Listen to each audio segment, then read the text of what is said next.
All right, so ready to dive into some history today? Always. Okay, good. Um, let's try to imagine it's Christmas Day, 1921.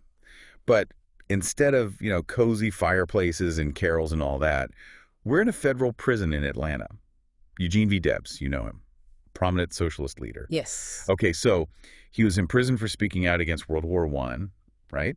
And he's about to be released 3 years early. And what makes this even more interesting is that Debs received this pardon from the very man who defeated him in the 1920 presidential election. President Harding. Yeah, President Warren G. Harding. Okay, so that's kind of an unexpected twist, wouldn't you say? Makes you wonder what kind of person Harding was.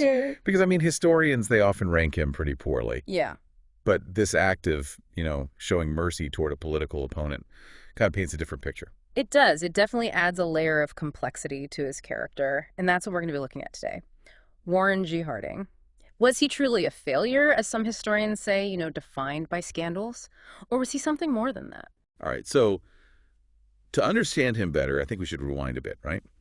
Go back to America in 1920, because this was a powder keg. Yeah. You had the post-war depression, you had labor strikes like erupting all over the country, race riots, and don't forget the Red Scare. Oh, yeah. We can't forget about the Red Scare. This period of intense fear and paranoia about communist infiltration. Anyone who was considered a radical or a threat to the established order was targeted during the Red Scare. So, this context is really important when you try to analyze Harding's rise to power, don't you think? Absolutely. Think about it. His campaign slogan was "Return to Normalcy." Right. That must have been like music to the ears of Americans who were just desperate for some stability, with all this chaos going on. Oh, for sure. It was simple but powerful, and it resonated with so many people who wanted things to be the way they were before. Simpler times. And Harding, right, with his, charm and charisma, it just seemed like he was the guy to deliver on that promise. Yeah. So before he got into politics, right, he was actually a newspaper man. Yeah, he was. And from what I've read, he was known for being really generous. He never fired employees, paid them well. And everybody just loved him, like even the newsboys, they adored him. Yeah, that's true. He was really well liked. He had this natural affability, and a genuine concern for others. And of course, those qualities made him really popular, both personally, but also in politics. But then, you start to look into his personal life, and the picture gets a lot more complicated. Oh, right. We have to talk about the extramarital affairs. Well, there's his affair with Carrie Fulton Phillips, and that lasted 15 years. And what's interesting is that it came to light decades later through a collection of really passionate love letters. I read some excerpts. Oh, yeah. And they were something else. Clearly had a way with words. Well, they do offer a window into, this passionate side of him, which contrasts a lot with his public image. And I think it's also important to keep in mind that Phillips, she wasn't just some fleeting romance. She held a very significant place in his life for many years. Okay, and then there's Nan Britton. Yes. Woman 30 years younger than him, and she claimed that, they had a child together. And for years, her story was just dismissed. Totally. And then finally, what happened? DNA evidence proved her right. Wow. Yeah. So the revelation that he fathered a child outside of his marriage, that added a whole other level of scandal to his, already complicated personal life. So, thinking about all this, and he's married to Florence Kling Harding for, what, over 3 decades? It's mind-boggling. It is. And, their relationship, it was complex, for sure. There's no, conclusive evidence or anything.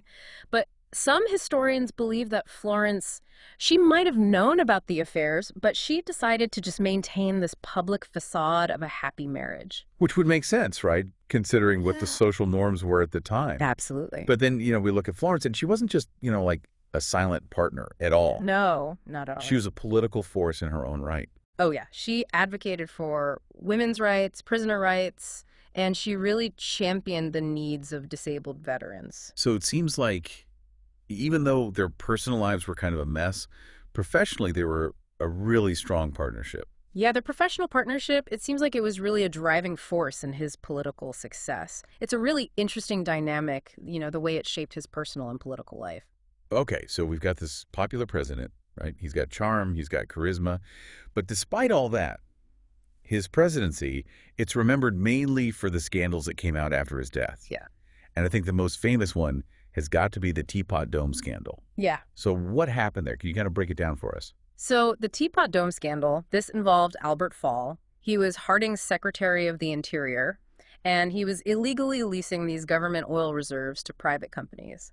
And he was getting bribes in exchange. It was a major, abuse of power. And Fall actually ended up in prison because of it.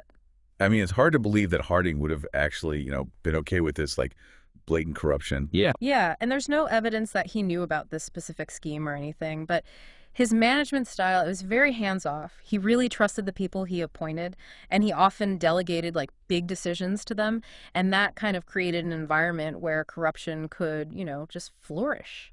So, I mean, it's kind of ironic, right? Yeah. His whole return to normalcy, it kind of backfired in a way. Yeah. Because he was so focused on, avoiding conflict, maintaining stability. But it ended up creating this, breeding ground for corruption in his own administration. It really is a tragic irony. And, the scandals didn't stop there. Right. You've got the Veterans Bureau scandal as well.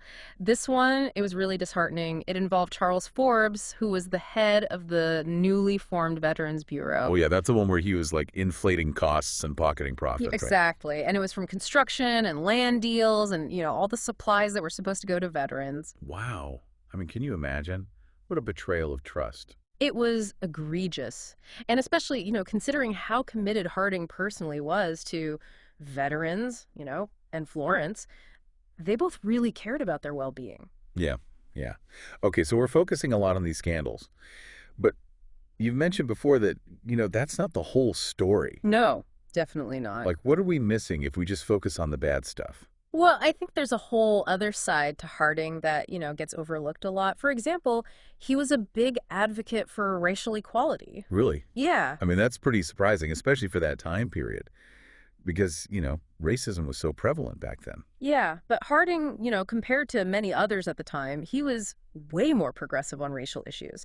He appointed African Americans to federal positions, and he supported anti-lynching legislation. And he even gave this really bold speech where he advocated for civil rights in the South. Wow, that's quite a contrast to his predecessor, Woodrow Wilson, who, actually segregated Washington, D.C. It is. It's a huge difference. So, Harding, his actions on racial equality, they weren't perfect, but they were groundbreaking for the time. He really understood the need for progress, and he wasn't afraid to challenge, the status quo. It seems like he was also pretty forward-thinking when it came to supporting women's suffrage. Oh, yeah, absolutely. He was a huge advocate for the 19th Amendment, which, that's the one that gave women the right to vote. Yeah. And he was actually the first president to be elected after it was ratified. So, I mean, his victory in a way was proof that he got it right. He understood that things were changing socially, and he was willing to embrace those changes. Exactly. Okay, so it wasn't just social issues. I also read that he made some progress when it came to labor rights and fiscal responsibility. That's right. He wanted to improve working conditions and make sure that labor relations were good because, he recognized the importance of having a content and productive workforce. And on top of that, he also managed to shrink the national debt, and he reduced budget deficits. Which is something, that rarely happens in modern times. Right. So are you saying that his economic policies, they actually set the stage for the economic boom of the Roaring Twenties? That's something that often gets overlooked. Okay. So how exactly did those policies, play into the Roaring Twenties? What specific things did he actually do? Okay, so one of the big things he did was the Revenue Act of 1921. Okay. This act lowered taxes for businesses and individuals, and what that did was, it stimulated investment and consumer spending. And then on top of that, he reduced government spending and really pushed for international trade. But those things all help to promote economic expansion. Exactly. That makes sense. Mm-hmm. It's just interesting to think that, the Roaring Twenties, a decade that's often associated with Coolidge, it actually had roots in the policies that Harding put into place. Yeah, it shows you that history isn't always, as simple as it might seem at first glance. Often you have leaders inheriting, the consequences of decisions made by those who came before them.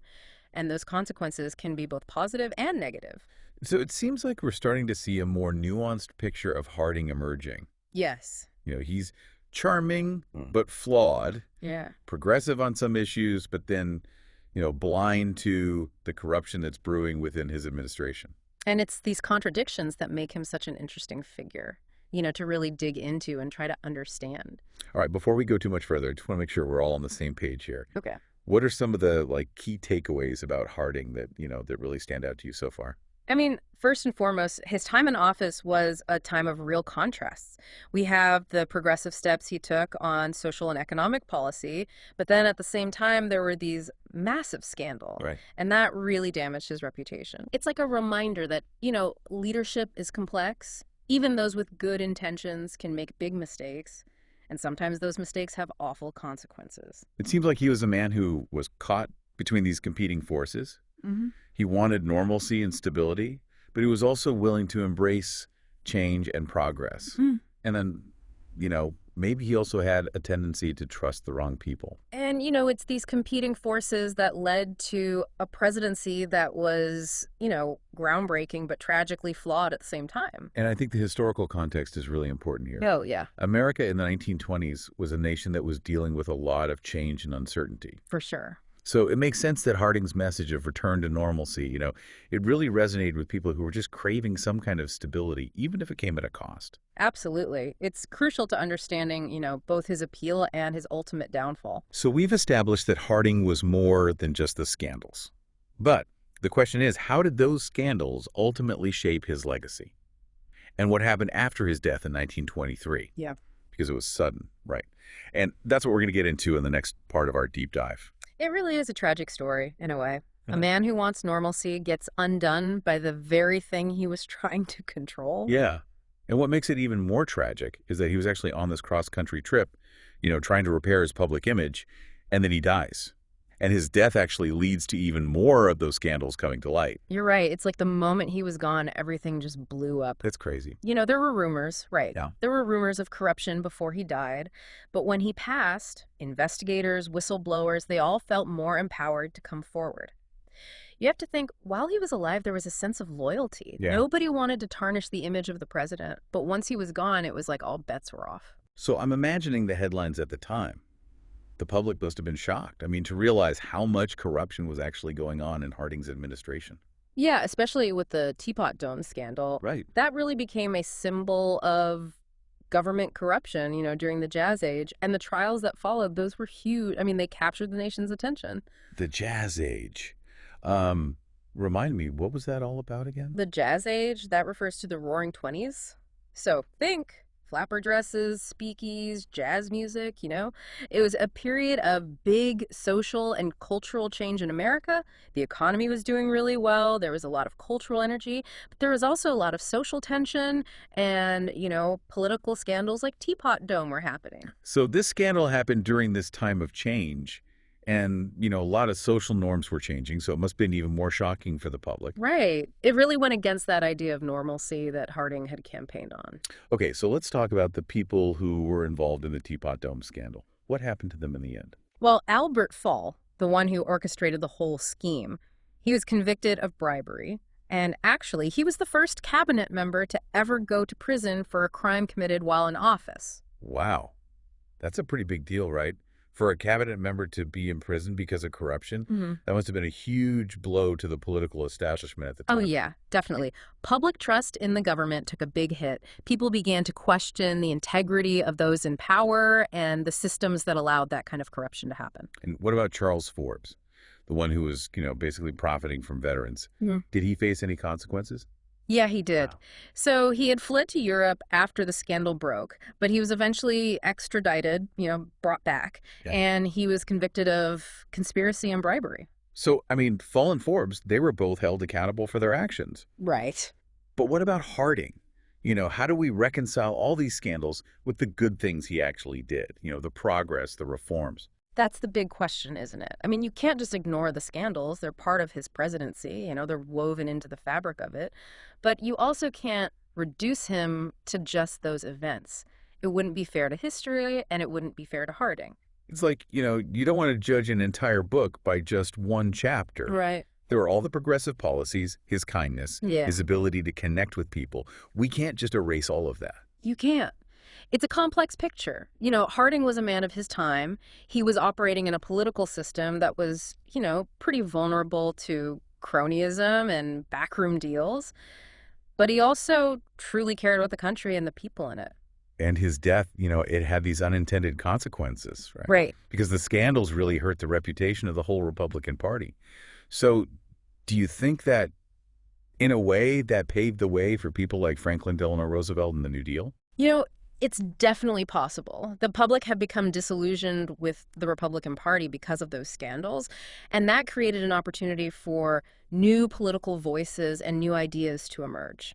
So even though his presidency was considered a failure in some ways, Mm. it might have actually contributed to positive change. Yeah. Because it forced people to really look at corruption in government, and it led to reforms that made those institutions stronger. It's true. Harding's story is a reminder that history isn't black and white. Even leaders with the best intentions can mess up, and sometimes their actions have lasting impacts, both good and bad, that we might not even anticipate. Speaking of impact, let's talk about the guy who took over after Harding died, Calvin Coolidge. Right. He was the vice president. What was their relationship like? It's interesting because their personalities were totally different. Yeah. Harding was outgoing, a real charmer, and Coolidge, he was known for being quiet. Silent Cal, right? That's his nickname. I can't imagine them working together as a team. Yeah. It makes you wonder how they actually functioned. But, despite those differences, Coolidge was very loyal to Harding, and he agreed with a lot of Harding's political views, especially when it came to the economy. Okay, so when Coolidge became president, how did he handle all the fallout from the scandals? Did he try to distance himself from Harding, or did he embrace his legacy? He was in a tough spot, right? Yeah. He needed to restore the public's trust in the government, but he also wanted to, honor Harding's memory. So what he did was actually pretty smart. He publicly mourned Harding. Okay. He talked about Harding's character and his good intentions, but then at the same time, he launched all these investigations into the scandals. So he's acknowledging that something wrong happened, but he's not, blaming Harding directly. It sounds like he was walking a really fine line. Yeah, he was. And you know what? He projected this image of calm, this stability that the country really needed at that moment. Makes sense. And his approach, it let him move forward while making it look like he was holding the right people accountable. And I bet that Coolidge, he sort of benefited from the contrast with Harding, because Harding was seen as, I don't know, maybe a little bit excessive. Yeah. And then Coolidge was, frugal. He was all about moral integrity, And that must have resonated with the public because people wanted that return to traditional values. It did resonate. And you know what? It worked. Coolidge's way of handling all of this not only helped the Republican Party, it also helped him win the 1924 presidential election. Right. And he became this symbol of stability and prosperity. And then we have the Roaring Twenties. It's interesting to think that this era that we associate with Coolidge was actually, built on what Harding started. It's like his policies, even though his time in office was short, really shaped the decade that followed. Right. And it shows how history is complicated. It's like a tapestry, right? Yeah. It's made up of the actions and consequences of many people. We like to associate certain eras with specific leaders, but the truth is much more nuanced than that. It really makes you wonder, though, what if Harding had lived to finish his term? Would those scandals have come out? Could he have handled all the challenges of that time? That's a question we can't answer, unfortunately, but it's the kind of question that makes history so interesting. Yeah. We can speculate, we can analyze, we can learn from the past, but we can't change it or really predict how things would have been different. So Harding's presidency, with all its contradictions, had a big impact on American history. And his story is a reminder that even when someone tries to achieve normalcy, they can leave behind a legacy that's anything but normal. It really is. And even when things don't go as planned, there can still be positive changes. Those scandals, they forced the country to confront corruption in government, and they led to reforms that strengthened democratic institutions. So it's a cautionary tale, Right. but it's also a reminder that history is complicated. Yeah, it's messy, it's contradictory, it's full of surprises, and that's what makes it so fascinating. All right, before we go to the last part of our deep dive, I want to stop for a second and think about this. Okay. What was the most surprising or intriguing thing you learned about Harding so far? For me, it's how he could be so progressive on social issues, but also tolerate corruption. Right. It makes you realize that people aren't easy to categorize. They're complicated. It's true. Yeah. It shows that even those who fight for good causes can have blind spots and make bad decisions. Exactly. And I think it shows how important it is to really look at our leaders, not just what they say, but what they do and who they surround themselves with. Well said. Okay, so now in this last part of our deep dive, I want to talk about the lasting impact of Harding's presidency. Okay. Like, how did his story change the way we think about leadership and trust and accountability in government? And are there any lessons we can learn from his experience that we can apply today?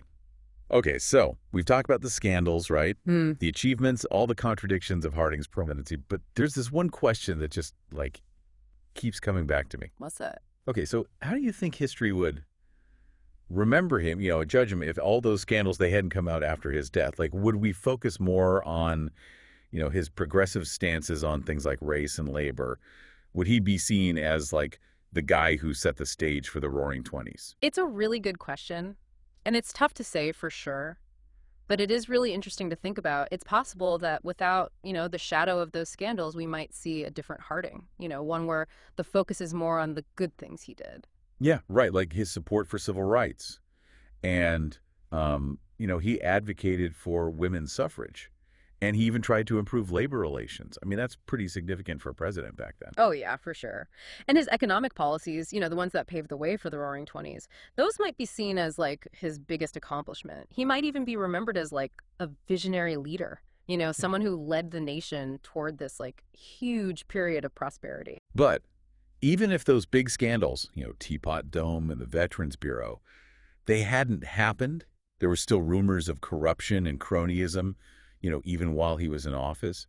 So do you think those rumors, just on their own, would have been enough to tarnish his reputation? Yeah, it's hard to say because, Harding wasn't operating in isolation. Back then, corruption was a problem in American politics as a whole. It wasn't something that was just limited to Harding's administration. So it's possible that, those issues wouldn't have been seen as something unique to Harding. Like they would have been seen as just, typical of the time period. Yeah, that's a possibility. Maybe history would have been more forgiving. Maybe the focus would have been more on, what he accomplished in the context of that era. But those scandals, the ones that came out after he died, especially Teapot Dome and the Veterans Bureau, those were huge. They really did damage. They showed that the system was broken. There was this betrayal of public trust. Yeah, they were big. And the public's perception of Harding and his presidency, it really took a hit because of them. Those scandals, they became the way that people viewed his entire administration. It's hard to imagine how he could have ever really escaped that. Even if he had lived, the investigations, the trials, all the stuff that came out, it would have taken over his second term. Most likely, yeah. His presidency would have been consumed by those scandals. And whatever positive things he might have done, they would have been overshadowed. It's a shame, in a way, because it seemed like he really did want to do good things for the country. He had this idea of a return to normalcy, a time of peace and prosperity. But he couldn't control the corruption that was happening right under his nose. Yeah. And that ultimately undermined everything he wanted to achieve. Yeah. And it makes you wonder, right, about leadership. How do you balance, being idealistic with being pragmatic? How do you make sure that the people you're working with, they have the same values as you and they're committed to doing the right thing? Yeah, it's a reminder that as a leader, you're not just responsible for yourself. You have to create a culture where people are held accountable. You need to have systems in place that prevent corruption and make sure that everything is transparent. And I think it also shows that even the leaders with the best intentions, they can miss things. They can be blind to the failings of the people they trust. It's a cautionary tale. Definitely. But, it's also a reminder that history is never simple. There's good and bad, scandals and achievements.